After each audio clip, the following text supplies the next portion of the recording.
Hey guys, welcome to another episode of 12 Yards Out with my co host Praddy. And today we're going to bring you the reactions from the greatest of nights, the Liverpool versus Madrid Champions League final. Was it really the greatest of nights? Well, as Fair a statement. Liverpool fan, I beg to differ, but it was everything we kind of predicted. It was goals. Yeah, There was controversy. yeah, Yeah. definitely controversy, and we will bring you a recap of everything that happened during those special 90 minutes in Kiev. In Kiev, yes. Okay, so today we're basically going to go through a chronological explanation or reaction to the events that unfolded in the awesome 90 minutes from the day. And let's start. Let's start with first of all we have the team lineup that came out.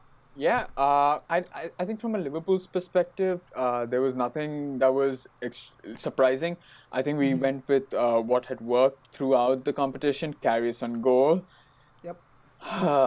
Um, then the four at the back, which is Trent Alexander-Arnold, Dejan Lovren, Virgil van Dijk, and Andrew Robertson. And I think the midfield three, we were obviously missing Oxlade-Chamberlain, so we went with Jorginho Wijnaldum, Jordan Henderson, and James Milner. And I don't think we could ever experiment with the front three, which was the usual Sadio Mane, Roberto The Trident. Firmino, and Mohamed Salah. Salah. I don't think there was much of a surprise even with the Real Madrid lineup. Yeah. I think Bale was probably the only person that people thought might have started, given that his He hasn't. It's been good in the finals. It's just Zidane's always had this sort of side eye to Bale and not really brought him into the team, and he hasn't. He just has, and hopefully that works out for us, United. But that's another video. That's another video. But I think for us, it was good to not see Bale in the starting lineup. He poses a lot of problem in terms of pace and his tactical Strength. prowess in terms of scoring. But it was interesting to. I mean, I think Isco was obviously the normal choice for a final, given that he can link up play and the midfield. You needed to, as I told you before, it was going to be a battle of midfield, and if you have 4 versus 3, you're kind of going to do better than 3 versus 3. Yeah. But yeah, I don't think there were any surprises as such. The only exception being probably Bale, but otherwise, I think it was pretty much as expected. Yeah, it was something that we even predicted or thought about in the previous video that, it was, like you said, a battle of midfield, and that's something that we wanted to keep an eye out for, look out for. And we imagined that might be somewhere that Liverpool might struggle a bit, compared with Real Madrid's amazing midfield. You've got Cruz, you've got Modric, you've got Isco. It's such a strong team over there. It's just, we know from experience, having played them in the Super Cup final, that it's not easy to play with those guys. So yeah, that was exciting. It seemed like a good matchup so far at that point. And then let's get into the game. Yeah. So let's talk about the first 25 minutes before the big controversy. So. I think I was so impressed by the way Liverpool started. You would think that being the inexperienced of the lot, you would think that they would kind of sit back, kind of assess everything. But Klopp, he's gonna go gung ho. Yeah, go. Not right. Yeah, I get it. It's not Liverpool's strength to sit back, right? And it was something that that hit me. That I was like, this is Real Madrid. This is the team that's won the last how many ever Champions League titles, and these guys are taking the fight to them. And I love seeing that. I love seeing that in a I'm kind of scared kind of way, but it was very interesting to watch. Because they won until that day they'd won 3 out of the 4 in the past 4 years, and you'd seen them only battle against the likes of Atletico Madrid, who like to sit back, and Juventus, who's more tactically defensive. So it was interesting to go to see them kind of face somebody who was on par with them, or who in terms of the type of football play exactly the same, attack defensively kind of weak, and you Prone to mistakes, prone to errors. Yeah. yeah, and Right. And you kind of like probably Madrid sit back a little more so that they can counter attack. Liverpool just go pressing, pressing, pressing, Yeah. team pressing, gegen pressing, and it was interesting to see. And I think of the first 25 minutes, we could have had a goal. Roberto Firmino's first touch was terrible at one Yes. point. I thought Yes. That one. Yeah. I thought of all people, Alexander I know. scored, and I was I was like, my reaction then was like, please no, if this happened, they would rip apart United. Like, Martial and Rashford would get so much shit because this guy who's like came from nowhere is now scoring in the Champions League final. I was like, please don't let Alexander Arnold score a goal. And like, thankfully, the guy actually stopped the shot. So good stuff. Keylor Navas, like, keep Keylor Navas. Forget about De Gea, guys. He's a good goalkeeper. But yeah, that was really scary for me as a United fan. Not so that I don't want Arnold to actually score. But yeah, go on. Yeah, the first 25 minutes you could see Salah attacking, Mane attacking, Firmino attacking. I think even our midfield was bossing it. I mean, seriously, they were pressing. Right. They were Yeah. Modric, Casemiro, Cruz, who had never it was feeling like one of the La Liga games this season for Real Madrid, where they've kind of been under pressure. They haven't done too well. I think in the first couple of minutes when Ronaldo was against Lovren, I was a little skeptical. I was like, ooh, I mean, I would have had Yeah. Van Dijk kind of take over with Yeah. Ronaldo, but I was a little skeptical, but I was really impressed by the way we were pressing, and I was like, whoa, is this actually a final? Are we actually not feeling nerves? I love the way we were going. And then I think on the 25th or 31st minute or something, and then Yeah, I mean, I was really impressed by Liverpool's fullbacks. They were doing so well. They were doing so well. It was just taking. It was almost like they enveloped the whole of Real Madrid's team, you know. And yeah, then we get to the sad and sort of, you know, eye-watering event that kind of ruined it for everybody. You know, I'm sure it destroyed you as a Liverpool fan. Like, I can't even begin to imagine how difficult that must have been. But, you know, just for the neutral even, it was just that took so much of the steam out of the game, right? yeah, I mean, I've been waiting for this moment for 10 years. So you can imagine that when we win the finals, I was hoping at least we'd have a good fight. I didn't mind Real Madrid, like, kind of dominating. Winning. They've done that for the past 3 years or 4 years or whatever. But to kind of have God kind of say that, Salah, no, this is not your night. I mean, I was just heartbroken. I was like, the moment he cried, I was crying so much. And I was with my friend who's a Madrid supporter, and he said, guy, I know this is bad, but I didn't want this to happen this way. And I'm like, how cruel can the game be? I mean, this guy's he scored 44 goals. He's come up to this moment. He's brought our team to this moment, and he's like, and you kind of take it away in the second. Yeah. And I'm like, dude, why? I mean, like, why, God? Why? I mean, like, I'm not like saying God, but like, Yeah. why Right. would I you? know, I know. Why would fate? Why does? The game it's a cruel game. You know, it's just things happen, and you know, it's not fair sometimes. It's not fair. It's not. You build this up as a whole Ronaldo versus Salah thing.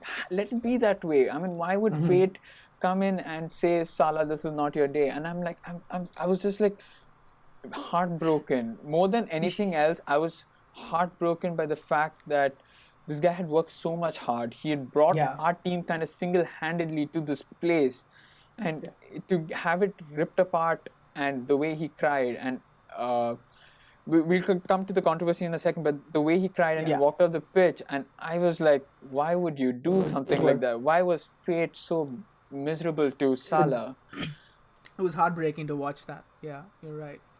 It really was. I mean, it was for everybody. It was for everybody who loves the game. I think I speak for everybody, even someone who hates Liverpool. It was a moment. It was a letdown. That final deserved better.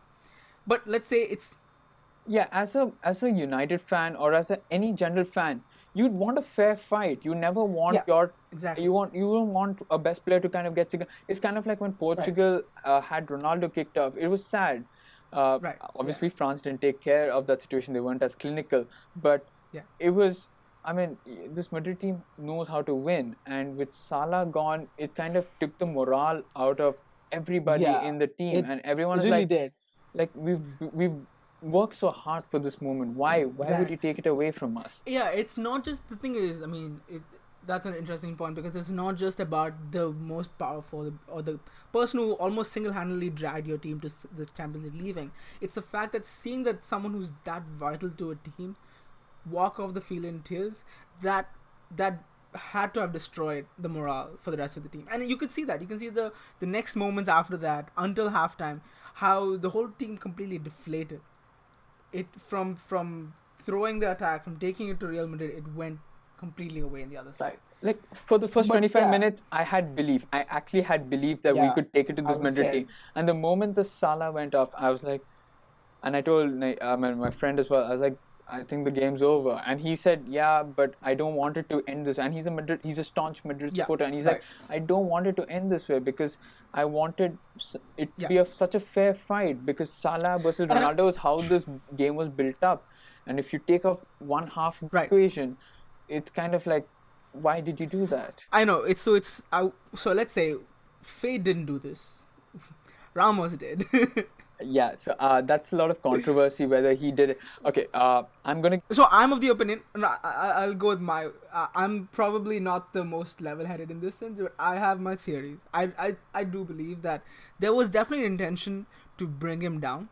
Like, he didn't. It wasn't a accident. Like, he definitely locked arms, and he was like, he knew that if you let Salah get away, things can change like this, and he knew that. He knew that he had to bring him down, and maybe the extent of the consequences that unfolded wasn't his intent, but maybe I think he was dead on, locked on, targeted, and sure that he wanted to bring Salah down in that moment. He knew that he had to be on top of him. He knew that he had to be fouling the guy.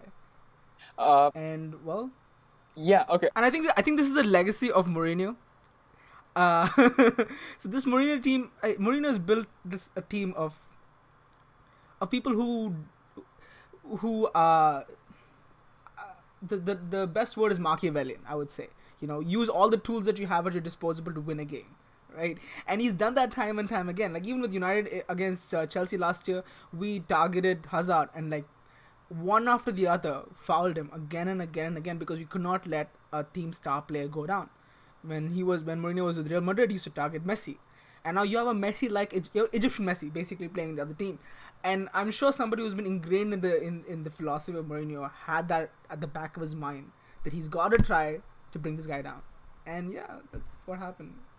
I would go a different way. So, I mean, if to people who are listening for the first time, I do support Madrid in the La Liga. I don't really. I'm a Liverpool supporter first and foremost. I do support Madrid over Barcelona in La Liga, but in this match, my loyalties stick to Liverpool and have always been. And I might sound biased, but okay, let me try and make it as unbiased as possible. Salah, while trying to get the ball, kind of protected, trying to prevent Ramos by locking his hands into Ramos. And I understand that's part of football, that happens. But the problem is, once he knew he was losing it, Salah kind of let his arm go. You could see his arm being stretched out fully.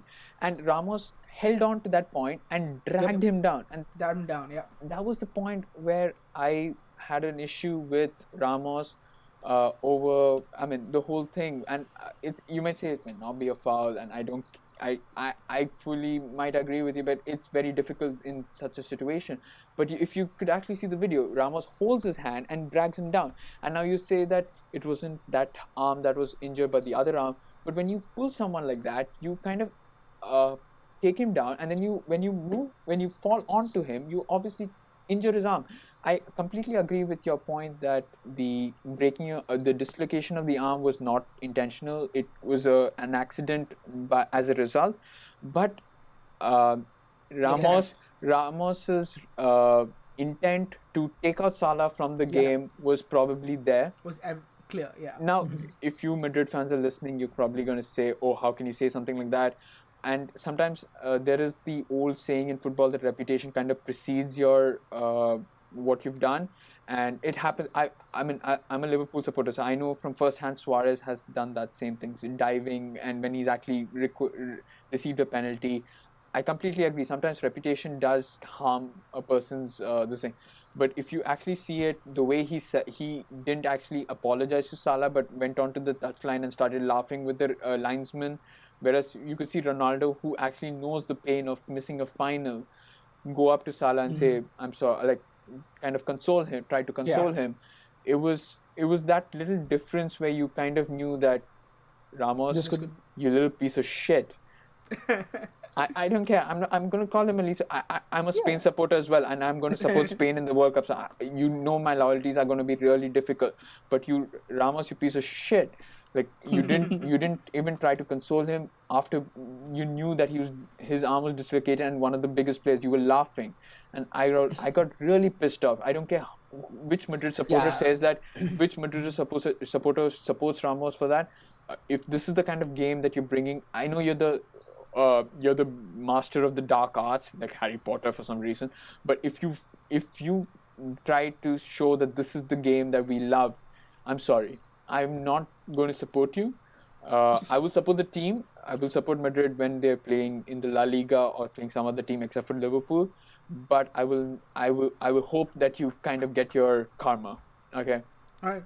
So we both here at 12 Yards Out are of the opinion that this was intentional, that this controversy swings to the side of intent from Ramos as being a dick. So if anybody, any Real Madrid fan who thinks otherwise, or any fan who thinks otherwise, and who thinks that we're just crazy conspiracy theories with the tinfoil hats on, comment below and tell us why we're wrong. Right? We'll take you up on the argument. We're here. Prove us wrong that this was not intentional. Anyway, so then we move on to the period of time after which the game deflated, went to halftime, and what was your feeling at that time, Brad? Like, what did you expect at halftime? Before we go there, I think we missed one thing, which is Dani Carvajal getting injured. As a Spain supporter, I was a little skeptical, saying that, "Ooh, this doesn't look like hamstring is never an easy injury to take." But if Madrid supporters are going to say, "Oh, Salah got injured, Dani Carvajal got injured," that doesn't even the odds. Okay, that does not even the odds. Like Ronaldo and Salah, that's the level playing field. Like you put these two on a seesaw, doesn't equal each other. And I mean, if Ronaldo got injured, then I can understand your comment. But if Dani Carvajal, really, you haven't played him against Bayern, you still won. Seriously. So please do not bring that up. That Dani Carvajal is like the most important player in your team. You still had Nacho, who probably who does better than Dani Carvajal at this moment. But at halftime, it was 0-0, and I had actually lost hope since Salah left, but I was like, if we can take this to 90 minutes equal, and if we go to penalties, maybe yeah. You could see their form of attack change, right? Like you had Salah on the right side attacking, and Mane sort of in a bit more withdrawn role on the left, covering for Salah going so forward, and then that sort of changed, and you had Mane move to the right, and him poking and prodding the front, the defense of Madrid, and you could see the change. And it wasn't as effective, obviously, for sure, but you still have a gem in your hands. Like Mane is a pretty strong attacker himself, so there was still hope. Like I still felt like there was a chance that Liverpool could nick it, because they were still pressing. The game was not over yet. So the thing with Mane is that the only problem with Mane that I have is that he plays direct. Okay, unlike Salah, who has a trickery and the what was it? The pizzazz kind of thing to kind of run away, weave his way through defense. Yeah, totally. The thing was with Mane, Marcelo kind of knew that he's going to go direct, so you kind of had a thing. And with Adam Lallana coming in just from injury, he's not the best player to take over Salah right now. Had it been Adam Lallana last season, I would still be more confident, but he's just coming out of a long-term injury. I wouldn't expect him to run full gung-ho, given that World Cup is also coming. He's been desperate to kind of get in. He's on the standby. I wasn't too surprised that he didn't go all guns blazing, running at the defense. But like Mane Mane is the next best threat to after Salah. Firmino is brilliant, but you need to kind of supply him. You need to. I mean, he's good at pressing and then kind of getting the ball and then supplying it to his wife. He's kind of the perfect copy of Benzema. Only thing I think he does it a little better.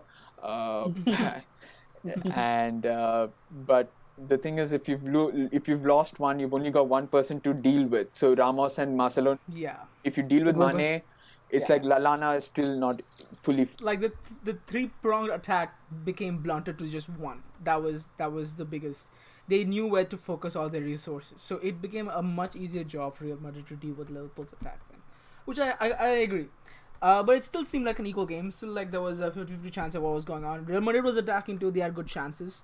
Okay, so let's start with the second half now, which was okay. So I was watching with a friend of mine actually. So this is my personal story. And right then he had to take a shit real bad. So this guy goes to the toilet for 15 minutes. The 15 minutes. Okay, so let's recount what happens in these 15 minutes. Let's start. First we have... So first we have the first mistake of the night. As I told you, this match was going to be decided on how many mistakes each side makes, and unfortunately, Liverpool made the first mistake with after Karius getting a goal kick. So the moment he turned left and he was aiming at Virgil van Dijk, I was like, yeah, pass it to him. But for some reason, he turned right and he's like, I'll give it to Dejan Lovren. I was like, why? Left is so free. Why didn't you pass it to him? And the moment he threw the ball, Benzema, for some reason, turned on his brain for tonight. And he put his leg in and it deflected into the goal. And Karius, Dejan Lovren, Virgil van Dijk were kind of arguing against the goal. I have no clue why. Why would you even... It was a proper goal. That makes no sense. It was a proper goal. Yeah. You dumb jackass. You saw Virgil van Dijk free in the first place. And I'm sorry, I mean, Karius has done well for us in the Champions League. He's probably, I think, the only person with the most clean sheets or whatever. But you saw Virgil van Dijk free. You saw Benzema move to the right. Pass it to Virgil van Dijk. He's our best defender. Why would you turn around and pass it there? It was probably the first brain freeze of the night, and that unfortunately resulted in the first goal. And I actually was sarcastically clapping at Karius after it because I was really pissed off. We had done so well. Like, what were you thinking, man? You know, it was just like, why would you even take that risk? This is Champions League. This is the final of the biggest competition in club football. And this is a chance that Liverpool hasn't had forever. And you all you had to do was keep your brains switched on for half a second longer. Yeah. But that speaks to how the magnitude of every single action in the game that we all love. To how one little thing can ruin a year's worth of hard work. Well, not yet ruin, but can dismantle or put yourself at a back foot. You know, people kind of say inexperience counts, but it's not inexperience. It's just common sense. You wouldn't want to pass it where the forward is, right? You look the other way, pass it there, or for fuck's sake, just fucking kick it out, man. Just kick it out. Just like, anything, kick it man. forward. Like anything. Like, why would you try and do? You're not the Victor Valdez of the old Barcelona days where you play from the back. We've seen how exactly. Why would you try and do that? And I was livid. I was disappointed. I was like, you've already taken Salah from us. Why would you make this mistake again? I mean, I had the time of my life. I was laughing my ass off. That 5 minutes was just like me just dying. Like, yes, this is so typical Liverpool. Like, do all this and then shit the bed from like the dumbest mistake you could possibly do. So for me personally, it was amazing. I was having just the grandest all time. But all of that got destroyed right after with Liverpool's amazing and awesome response. Yeah. To being kicked down. Of all people, Sadio Mane scored. Oh, Mane, ta-da-da-da-da-da. So, I mean, he scored. I was ecstatic. My friend who was on the other line had gone to the washroom at that point, and I was screaming, and I think loud, that his brother-in-law basically told him when he's coming out, he's like, they scored. And I was like, "Ah, come on." I'm like, yes, please, just don't do anything else. Just let it be one. Manage with it. So your friend had gone to the washroom. This whole time, my friend is still taking his nice happy dump. Like, it's like, oh, nothing's gonna happen. This game's gonna be fine. So that happened, and it was 1-1, and you could hear the Yeah, Liverpool supporters. You could feel that there were 10 Yeah. times as many Liverpool supporters as Louder. there were Madrid supporters. They were singing Yep. "You'll Never Walk Alone." They were singing "Oh Mane, Yeah. Mane," and I was so, yeah. and they were starting to attack, and Mane, I think, hit the crossbar after that as well. So I was like, okay, maybe, just maybe there might be a momentum slight is- chance that you at least take it to the 90th minute and keep it like that. Right, the momentum was on their side. It really was, and it was scary. Like watching the game and hearing how loud and how ecstatic the Liverpool supporters were, and I was worried again, like that this was going to swing back in the other side again, and then Zidane does what Zidane does and bring on the one and only Gareth Bale. Yeah. At the moment he came on, my memories just went back to the Tottenham days, and I was like, oh, I remember him shooting from so hard. I remember shooting him from him shooting from like 30 yards out and scoring against him. I was like, oh shit, why you? Because my friend and I were having this discussion who they were going to bring down, and we said Vasquez and Asensio, and we were like, because they had to make that change for Danny Carvajal because of the injury, Nacho. So we said maybe he does Vasquez, and he does Asensio, because those are the two that he normally trusts. And the moment he brought on Bale, and I was like, can we cope up with his pace? Because tactically, yeah, that was very interesting to see, because you know what I love about Zidane is people say he doesn't have that tactical mindset, but it was a perfect example of explaining it. Well, what we know is Liverpool is a team that plays with high energy, high pace, heavy metal football, as he likes to call it. But you know, the consequence of playing in such a way is that you lose energy. You expend so much of it at such a high pace through right after starting halves, that he knew that towards the second half of the second half, Liverpool is going to get more drained. They're going to get slower. They're going to get more tired, and they're going to be more. I would kind of disagree. I think of all the teams that play that kind of football, we are more suited, and we kind of keep that energy levels for quite some time. But the only issue is that given that Salah had been sent off, I mean, not sent off, but injured, and Madrid had a lot of the possession. That's the problem. The thing is, with most matches, when Salah and all of that, we have a lot of possession with the ball, so we are okay with pressing, because the opposition rarely gets that chance of having possession. But with Madrid, with Salah gone, the likes of Modric, Casemiro, Cruz had enough time on the ball to kind of play around, which would make our midfield chase around. So that's the point I'm making. Yeah, the shift of momentum, the shift of midfield, kind of caused this whole thing of us being drained out faster than we would normally be. Well, not just particularly to this game. I think any team that Liverpool plays that plays with a lot of possession or tries to move the ball around, Liverpool spend most of their time chasing it, that towards the later halves of the game they do get tired of. Which was, again, a perfect example of this game where, you know, they are going. This is one of the best midfields in the world. They are going to get tired chasing the ball for such a long time. And also now you could see that the momentum was on the other side. So Liverpool was going gung-ho again and again and again. And Zidane knew the trick here to do was to take the game the other way. They're going to get tired out soon. Let's use our pace. Let's take in Gareth Bale, who can actually... Even if you need... Okay, it's a twofold advantage. One, you could counter-attack if you need to with his pace and his ability on the ball. And also you've got, you know, taking advantage of their, you know, exhaustion. And it worked out in such a beautiful way.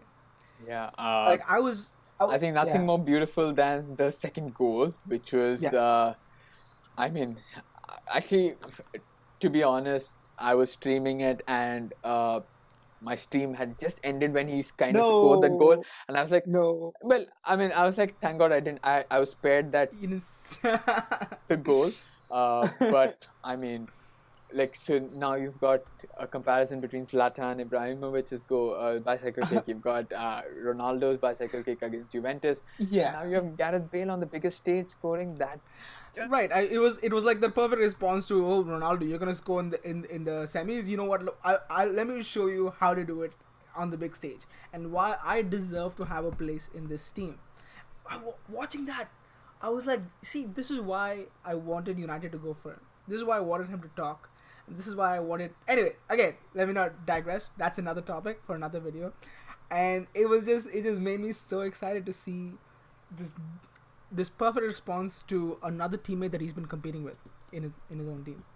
I think... that was the perfect response. Ronaldo was not having a good night. I think I have to commend Liverpool's defense that way to kind of contain him. But it's kind of difficult when you have a superstar like Gareth Bale in your bench to come on, and then you have to take care of not only Ronaldo but Gareth fucking Bale. But credit goes to Gareth Bale for that goal. I mean, he wanted to make a statement to Madrid saying, like beep you for not making me play or start this Champions League or not making me play 90 minutes in most of the chance. I'm going to take my chances. I'm going to show you what I'm worth, and I'm going to score the biggest goal in the most in Real Madrid's career, the most important one. Yeah, exactly. And the only better goal than he scored that night was the Marc Bartra against Barcelona, where he ran past him. That was... I would love watching that video again. I would have that on loop. That's such a beautiful, beautiful goal. Yeah. So this is the point that my friend actually walked back in, and he's like, what happened? The game, what's going on? What just happened? I left and it was 0-0. So I kind of felt bad for him on one end, but then he still got the chance to see. No, he did. He still got the chance to see exactly what had happened before. An amazing Gareth Bale goal, and a completely idiotic Karius mistake. He got the chance to see a summary of what had happened the last 15 minutes prior, with the goal that gave Gareth Bale his brace. Yeah, that was a beautiful goal in itself. Just, again, unbelievable to see what. I mean, the second goal is possible. Yeah. No, Gareth Bale's second goal. So the third goal in Real Madrid. I mean, okay. So that we come to the second mistake where the Karius was. I think he was in the perfect position to kind of get it. And the cynical in me was like, he's gonna mess it up, and he kind of did. And the sarcastic laughing started again. One more but time. I was. So the thing was when he shot the. When he shot the ball from whatever 40, 30 yards, 35 yards, whatever, I was expecting. I mean, it's a simple thing, right? I've seen this happen in Roma before when Kolarov shot it and Karius kind of lost his footing, hit it onto the bar. He's a keeper. I'm sorry. I was just like bewildered. I was like, come on, guys. I mean, I know, fine, 2-1. At least let it be 2-1. Why 3-1? I mean, come on. Like, I would have been okay with 2-1. Why would you make another mistake? And you would say that to me, Karius' confidence kind of went down after the first mistake. After like, oh, I've already made this mistake. I need to be more careful. I need to be more this thing. And when you overthink a little more, no, but when you overthink some more, that I have to be perfect because I've already made one mistake. When you overthink that much, you kind of make another blunder, and then. I get what you mean, but that was just like, even if you're making a blunder, it was almost as if he went under the ball and pushed it back into the goal. This was something that he should be making 99 out of 100 times. If he is a goalkeeper of supposedly one of the top 4 Premier League sides, he needs to be on a different level than this. This is relegation team shit. Like even relegation team keepers, Butland and all are better than this, right? You cannot do this on the biggest stage in football. I mean, at the end of the day, I don't feel too bad because if he can't deal with pressure, if he's inexperienced, then here comes another thing. I would start blaming Klopp. If this guy is someone who can't stand up on the biggest stage and make a simple save such as this, or can have his mentality break down in such a way, it's Klopp's decision to not put somebody as inexperienced on such a big stage. But then the thing with Klopp is that he's never had Karius be on such a stage, so he doesn't know. You'd expect the goalie to be mentally strong. So now that he's effed up, you kind of you'd expect Klopp to kind of go back into the transfer market and look for someone who's more experienced, who's got a little more sense, and who doesn't break down so easily. The other option that we have is Mignolet, so I wouldn't blame Klopp for going for Karius. Okay, so, truly, and Karius's his record in the Champions League has been decent. He's got probably until the final or whatever had the most number of clean sheets, and he's done well. He's done actually quite well. I would say nerves probably is a reason, and well, if you say inexperience, and you can't really blame Klopp. Klopp put his best side out. He expected this side to kind of do well. The one thing with Mohamed Salah and whatever, but with Karius, he understands a little more better now that fine, Karius is probably not the best person to have for a Champions. For an example, why I personally would blame Klopp is if this is Mourinho, like I my baseline is Mourinho. I compare that to Mourinho, and this is one of the reasons why I understand Mourinho's lack of choosing youth sometimes. When it comes to big things, when it comes to a team where winning is such an important part of the deal, he goes with experience. He goes with somebody who may not be as, like, if you were comparing Mignolet and Karius, the choice the choice is given to Mourinho, he would have chosen Mignolet. He would have. That it's about really, mentality. But about the thing with Mignolet is that he's not had game time, so it's kind of putting the frog into a lion's den or something like. I'm sorry for my analogy, but I get that. Yeah. But it's kind of like Karius has had so much of game time in the Champions League. He's had in the Premier League. He's done well. Why wouldn't you do that? I mean, with Mourinho right now. Also, like, okay, so then the conversation deals to how much of Karius doing well was because of him saving the goals in the stages of Champions League, and how much was it depending on how well Liverpool didn't let shots come to the goal, like how well they took the attack to the other team. Well, not only that, but you'd say how well is our defense? Our defense is Lovren and Van Dijk. Van Dijk has probably strengthened our defense more. It's kind of making the same deal with the same debate over Peter Cech. When you had him in Chelsea, he hardly let in, but that's probably because you had the best centre-back pairing, which is John Terry and Gary Cahill. I mean, it's a little different for Liverpool, but I would attribute Liverpool's defensive prowess to the attack than actually the defense. It's a good defense, don't get me wrong, but like I wouldn't say that the reason why they face less shots is because of how good the centre back pairing is, but more so how good the attack is, that they keep taking the game to the other end of the field. No, but we're talking about Karius and how good Karius is. We don't really know because which is what I'm saying. Which is like how much can you attribute Karius's ability to stop the goals to him actually stopping him by his own hand, and how much to Liverpool taking the game to the other side. I would say that his Karius is decent because our defensive pairing has Lovren in it. You do know how bad Lovren can be. So if he can kind of stop most of those goals, see, I completely agree. Karius is not the person that we can take in and say that he's our number one. Okay, let me put it this way. Would you want next season? Would you want to go out looking for another keeper next season, or will you trust Karius to grow in his role? No, I would keep Karius as a backup, but I would definitely go for a proper goalkeeper. Either we go for Alisson or we go for Jan Oblak. I would definitely go for these two. Mignolet is out of the squad. I do not even know. He's only there on Facebook and Twitter and on Instagram replying to comments and pictures. He has to go. The problem is Karius. I like Karius. He is a little experienced, but you need someone who can who can take the number one spot, and that is someone like Alisson. You want to go? Yeah, that makes sense. I agree. So you mean like it does need to be strengthened if you want to be challenged for the biggest. I think after the 3-1, the game was kind of done, and well, congratulations to Madrid for probably their third on the trot and 4 in 5 years.